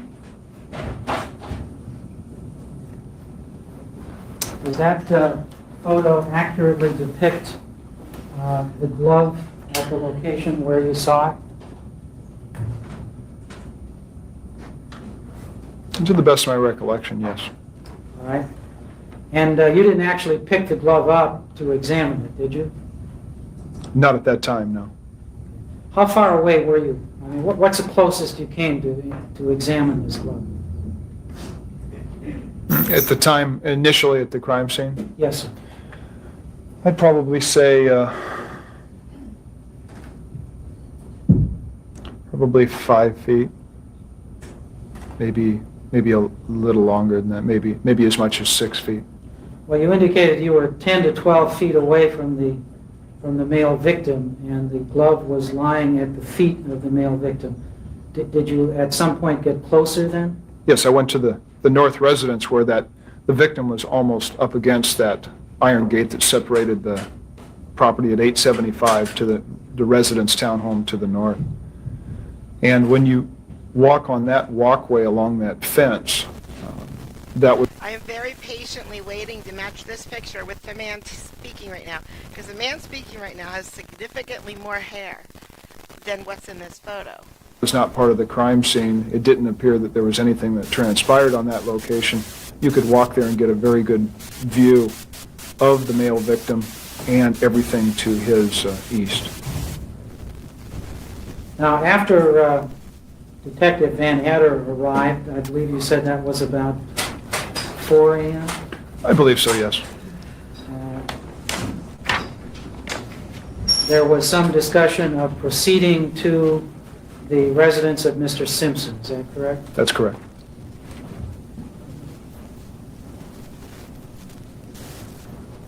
That decision was made within an hour after Detective Van Hatter arrived? Yes. And how long after Detective Lang arrived? I'd be within a half hour or thereabouts. And at that time, Detective Phillips had told Van Adder and Lang about the relationship between Mr. Simpson and his former wife? I don't have any knowledge of a discussion about their relationship, no. Were you present when Van Adder or Lang were briefed about any of the circumstances of the victim? Yes, but I wasn't there the entire time. I wasn't standing at their side the entire time they were discussing the situation. Well, who made the decision to go and notify Mr. Simpson? I believe it was Detective Van Adder at the direction of Commander Bushy of West Bureau, who was concerned that Mr. Simpson wasn't notified. Is my microphone better now?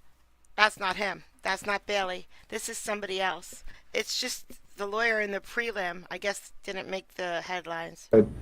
Of the death by the media or a phone call. He wanted a personal appearance. All right.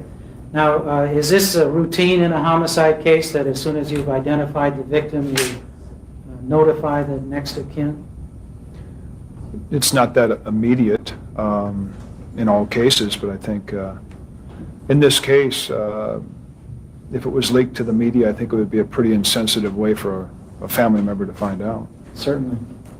Did you dispatch a patrol car to inform Nicole Brown's parents of her death?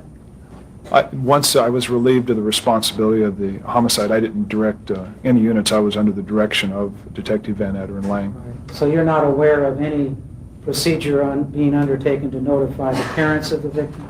No, sir, I'm not. Once Mr. Goldman was identified, were detectives sent to break the news to his parents?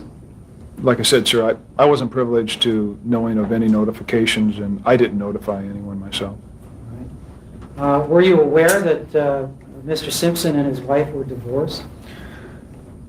I think I had heard it, only because we work West LA. And Do you routinely notify the former husband of a homicide victim? I think if there's children involved and we have the children, I think it would probably be the appropriate thing to do. All right, so you are concerned about the disposition of the children as well?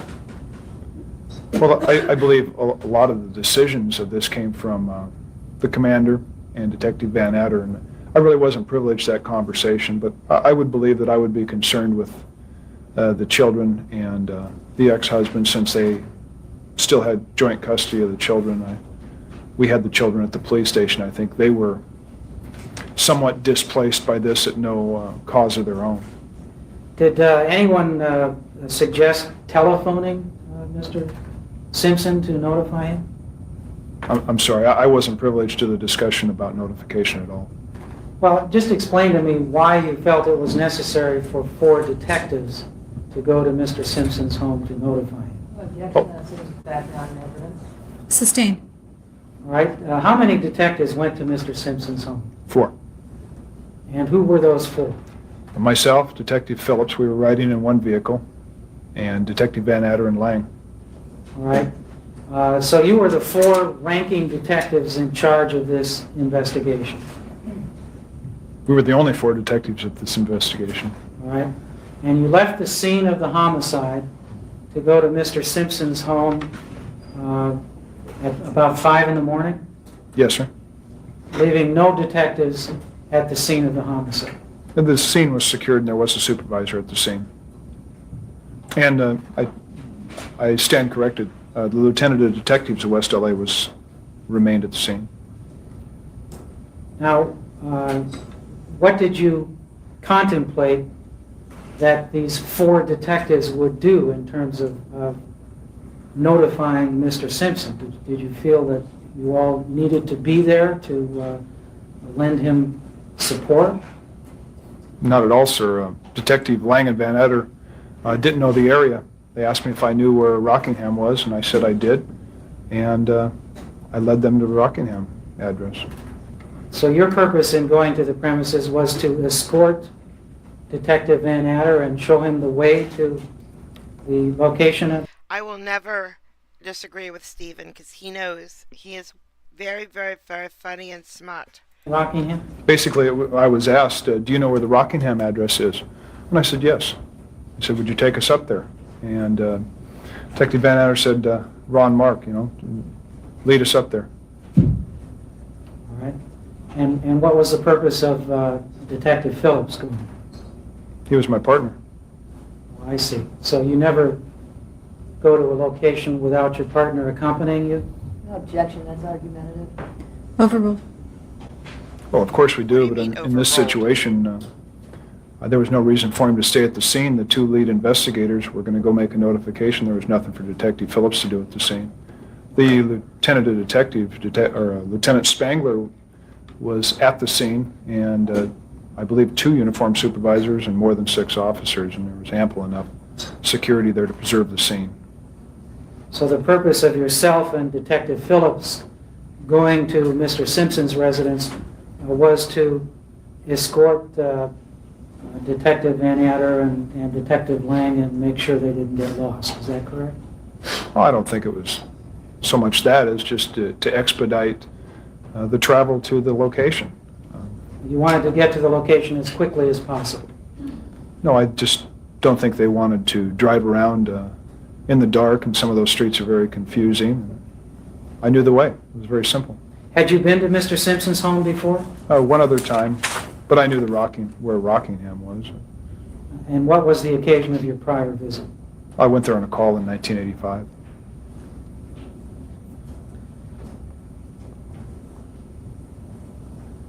At the time you left the premises at Bundy and went to Mr. Simpson's home, was Mr. Simpson a suspect at all in the homicide that you were investigating? Not in my mind. There was no suspicion at all focused on Mr. Simpson in terms of any responsibility for this homicide? Well, I wasn't thinking that, and if it was uttered to anybody, it wasn't uttered to me. Now, could you describe the light conditions at the time you left the Bundy premises and went to Mr. Simpson's home? You mean the unassisted light conditions? Yeah, how dark was it? Well, it was dark. Of course, it was becoming lighter, but it had not yet become a sunrise. And you had your headlights on the cars that you were driving? Yes. How long did it take you to get from Bundy to Rockingham? I'd say 5 minutes, maybe no more than 10. So you arrived very shortly after 5 a.m.? Yes. Now, did all 4 of you initially go to the gate at Ashford and begin ringing the bell? Yes. I believe you indicated that several of you rang the bell at different times. Is that correct? Yes. About how long did that take? Well, I believe we were ringing the intercom bell probably 10, 15 minutes. 10, 15 minutes before an effort was made to locate West Tech? I believe Detective Phillips was simultaneously doing some of that towards the end of our attempts to use the intercom. Now, initially, you were not concerned about the possibility of finding any victims or any suspects on the premises of Mr. Simpson's home. Is that correct? Not at all. Right. That concern didn't even occur to you until the observations you made on the Bronco. Yes. Now, you were the first one to walk over to the Bronco and look at it. Yes. We have a photograph here that we'll ask you to mark as Exhibit C. All right.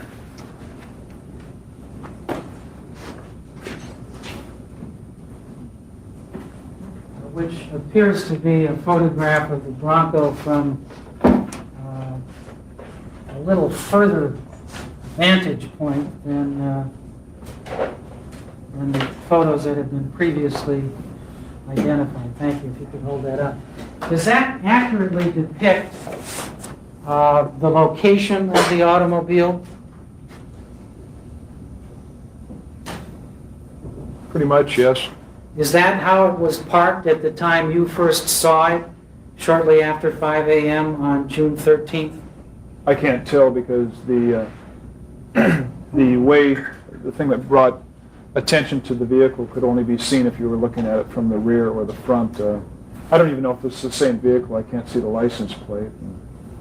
It's just a Well, white this Ford is Bronco. one of the crime scene photographs that was supplied as part of the discovery. Was the automobile moved before those photographs were taken? Well, No. I'm going to object that there's no foundation.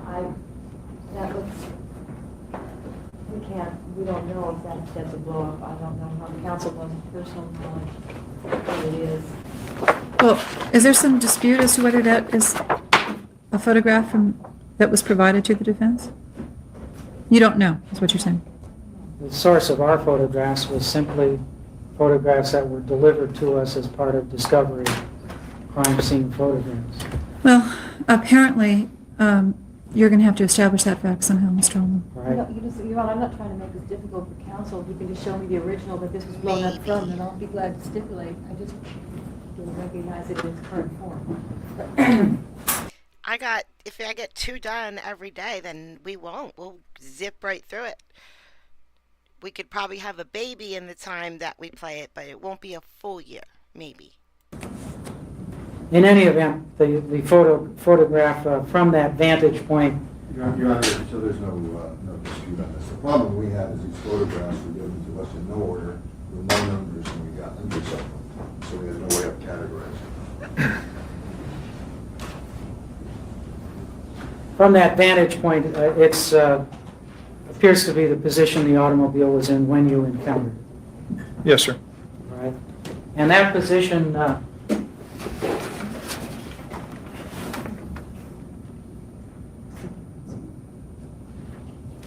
Yes. that position was on this chart, right where it says Rockingham Avenue, approximately where the letters CKIN are, That's correct. pointing in a northerly direction. Yes. Okay. Now, while you were examining the automobile, what were the other 3 detectives doing? When I walked away, Detective Phillips was still trying to make some phone calls on his cellular phone, and Van Adder and Lang were by the Ashford gate. Had any representatives of West Tech arrived yet at this time? I believe there was one unit that had arrived, yes, and Detective Phillips had contacted them trying to get the phone number inside. Now, the photographs that have been marked Exhibit 8, A, B, and C. These are also photos that were taken of the automobile as it was situated when you saw it. Is that correct? That's correct.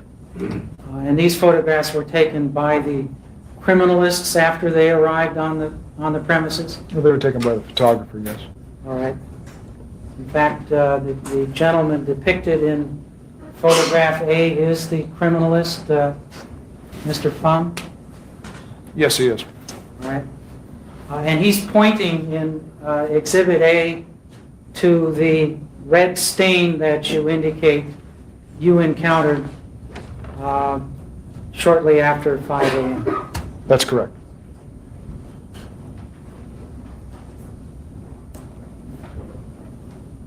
Now, you first observed that stain with a flashlight, is that correct? Yes.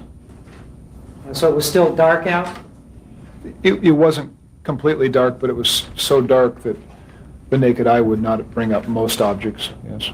So without the flashlight to illuminate it, you would not have observed this stain at that time? I can't say that I wouldn't have, but using the flashlight, it aided that it came to the forefront of what I was viewing. Were there other stains elsewhere on the automobile that you also observed at that time? Yes, I saw 4 reddish stains very thin lines. He got there early in the morning when the sun was just coming up. In photo A, right down where the door swings open and the frame is painted, where there's a door sill, there's 4 little lines. The 3 or 4. Brush marks you indicated, They appeared to be brush marks. and they were about a quarter inch long. From what I could see, yes. Were any photographs taken of those stains? I believe there were, but as I said before, I wasn't directing the photographer. Are those stains visible in any of the photographs there? No. Did you call those stains particularly to the attention of Detective Van Adder or any of the other detectives? I brought it to the attention of Van Adder and Lang, yes. At the time you discovered it? Yes, sir. Did you call it to the attention of any of the criminalists who later arrived at the scene? I was not directing the criminalists on the Bronco. I did observe, I believe I did observe photo A being taken, but not from that angle. Other than that, I did not participate in the criminalists being directed to. Do you have any evidence. explanation then why these stains are not Shush you. You shush. referred Go under the stairs. to in any of the subsequent reports? Not at all, sir. Were there also some coffee stains on the car? Coffee stains? Coffee stains? That morning? Yes. No, not at all. You did not observe any coffee No. stains? Car was very clean. Now, you indicated that you believe these stains to be blood. Yes. Could you explain why you came to that conclusion? Just the appearance of the stain. It looked like a red translucent stain that when you see dried blood, that's what it looks like.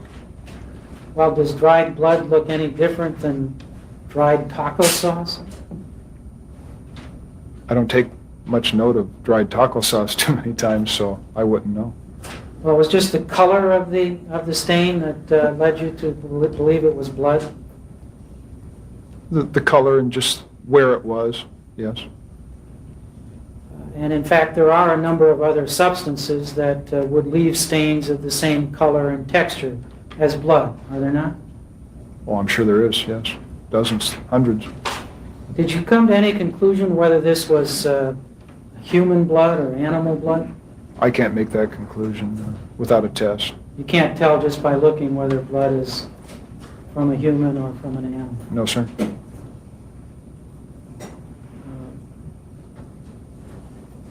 And the stain that you're referring to at the door handle is pictured in photograph B, is that correct? That's correct. So it's this quarter-inch speck about 2 inches above the door handle? That would be fairly accurate, yes. Now, after observing that speck, I believe you indicated that you became quite concerned that you may have a murder or a suicide on the premises at 360 North Rockingham? Nope. He only had to say it once. That plus might have an additional victim. All right. What was it about this stain that led you to that conclusion? Well, it wasn't just the stain. I think it was the totality of what I was seeing. The vehicle was carelessly, haphazardly parked. It just didn't look right. It was looked like it was quickly turned into the curb. The rear end was jutting out into the street, several inches, if not maybe a foot, farther than the front. The right tires were turned into the curb. There's no parallel parking here. The person could drive right past his own driveway to park the vehicle. Well, surely, whenever you see an automobile parked somewhat askance in front of a home, you don't conclude that there may be a murder or suicide on the premises, do you? No, but when I'm coming from a double homicide and I find blood on a vehicle, and then the haphazard There's going to be a murder if they don't go fix their car. way it was parked. I find a shovel and heavy plastic in the rear cargo area. I do have a concern for what do we have at this point? What is going on? The shovel and the heavy plastic gave rise to these concerns for you as well? Well, yes, sir. I did not know what the circumstances were at Bundy. That scene gave more questions than answers. And we did not know if we did not have a kidnapping at this point. We were virtually very much in the dark as to what the Rockingham address meant and what this blood meant. All right. I'm still somewhat puzzled, Detective, by why what you saw on or in the car led you to conclude there may be a serious crime afoot on the premises. Are you asking for a friend? What connection did you see with the premises that you were about to enter? Well, I think most of these things by themselves, excluding the blood, would not mean a lot. If the vehicle parked that way by itself would not mean a lot. The shovel, the heavy plastic would not mean a lot. The blood concerned me, and then when you couple all these items together with a package addressed to Mr. Simpson at that address, coming from a double homicide at his ex-wife's house, the possibility to me of a kidnap, a victim that got away from the scene, a murder-suicide, a hostage situation. I think they were all things that I have to consider and eliminate. So the blood on the vehicle led you immediately to make some connection between this vehicle and the scene of the homicide you had left? Well, I think the coincidence was more than a coincidence. Whoever was driving this vehicle had blood from themselves, or they had blood from another person. Well, did that lead you to suspect then that perhaps the person who had driven that vehicle to the Rockingham address had been somehow involved in the homicide that you had observed at the Bundy address?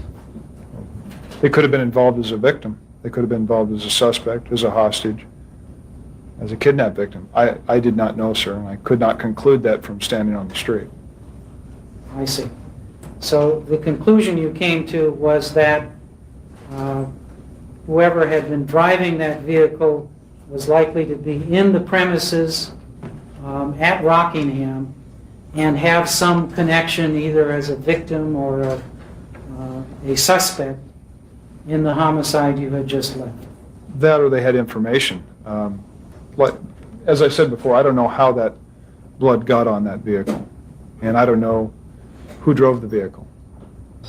I had my concerns, and I called the 3 other detectives over to show them my observations. Right. Now, at this time, you knew that the homicide you had left at Bundy had occurred prior to midnight the night before. Is that correct? Yes. So you were aware then that at least 5 hours and perhaps 6 or 7 hours had elapsed since the time of the homicide that you observed on Bundy. That's correct.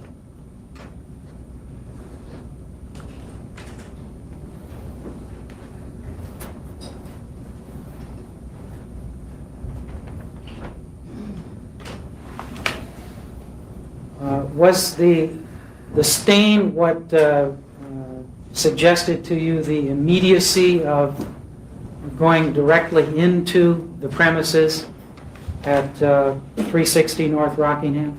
Well, I think the totality of circumstances as a total picture gave me the concerns that I shared with Detective Van Etter, and we discussed those concerns, and we both agreed that we had a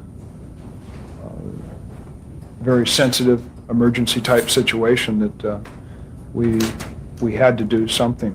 We could not Right. just stand on the street. And how much time elapsed from the time you saw the speck of blood on the door until someone actually went over the wall? 5 to 10 minutes at the most. 5 to 10 minutes, I suppose. 5 to 10 minutes? 5 to 10 minutes. So by this time, had the other detectives already attempted to call into the premises by telephone? Yes. They'd gotten the telephone number from Westmark, West Tech. West Tech? Yes.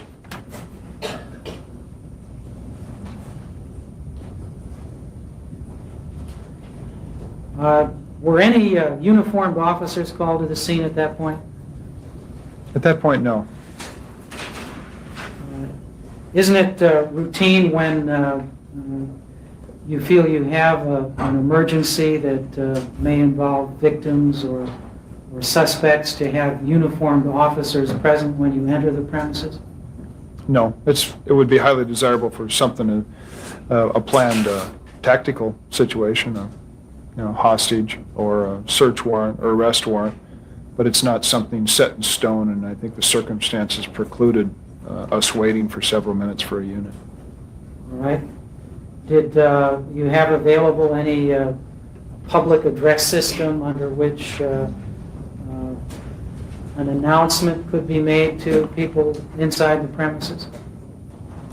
We probably had the ability to get on the loudspeaker on the police vehicle, but we could hear the ringing of the phone inside. We could also see that there was a light on. We had called inside the residence. Really don't believe that would do any good. All right.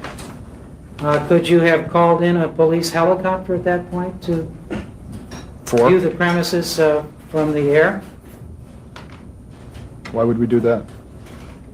Well, if you were looking for victims or suspects on the premises? I've never heard of that before, but I wouldn't personally do it. All right. Did you feel at that point you had probable cause that criminal activity had gone on at the Rockingham premises? I think I was personally more concerned with somebody bleeding to death inside. I just came from a scene of an extremely brutal murder. All right.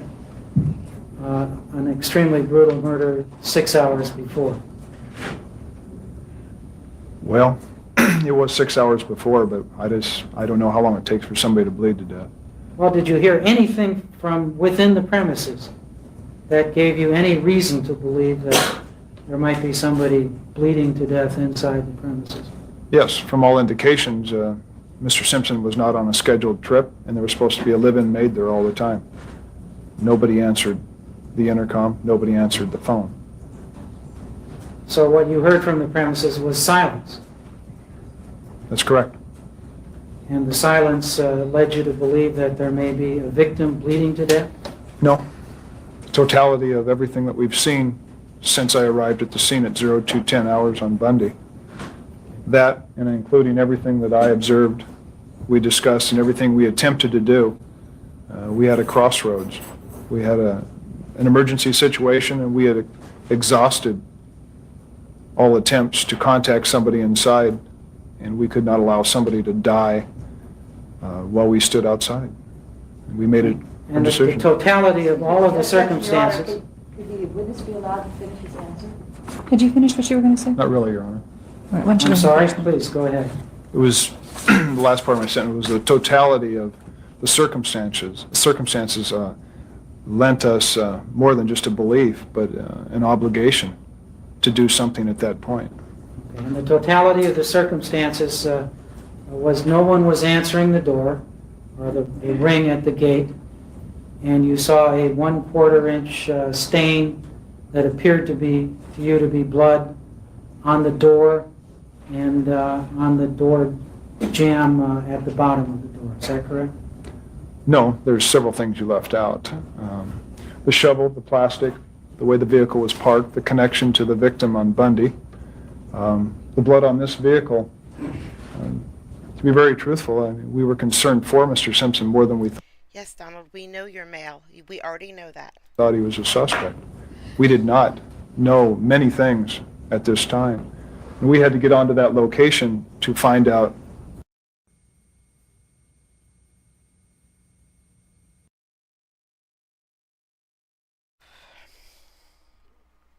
All right.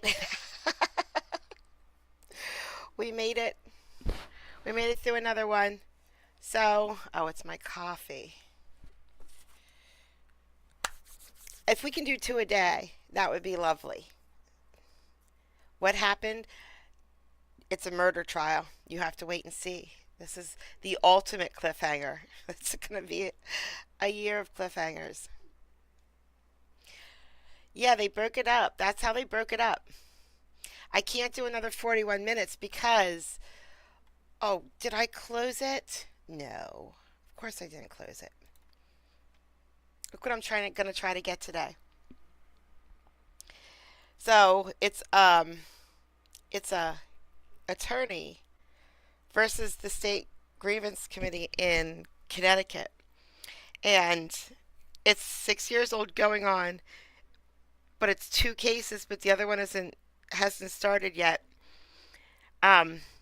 He actually won $100,000 in the first case. I don't know. It looks kind of interesting. So I need to try to get this. Hopefully it's not too lawyerly, because I know that you guys don't like lawyerly. I love lawyerly. You should see the clips that I have just for me. You know, my bank of lawyerly clips. What? Wait. Oh my gosh.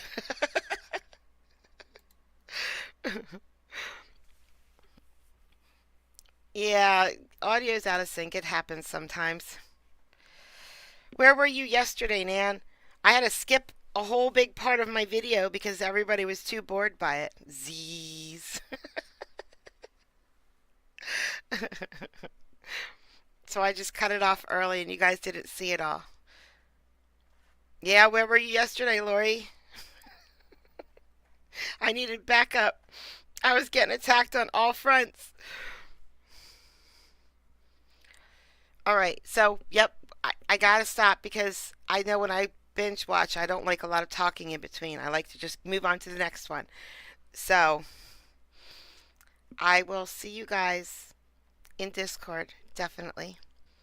Or I will see you guys on Bill's stream if he streams tonight. I work tonight, so I might see you in Bill's stream if I can.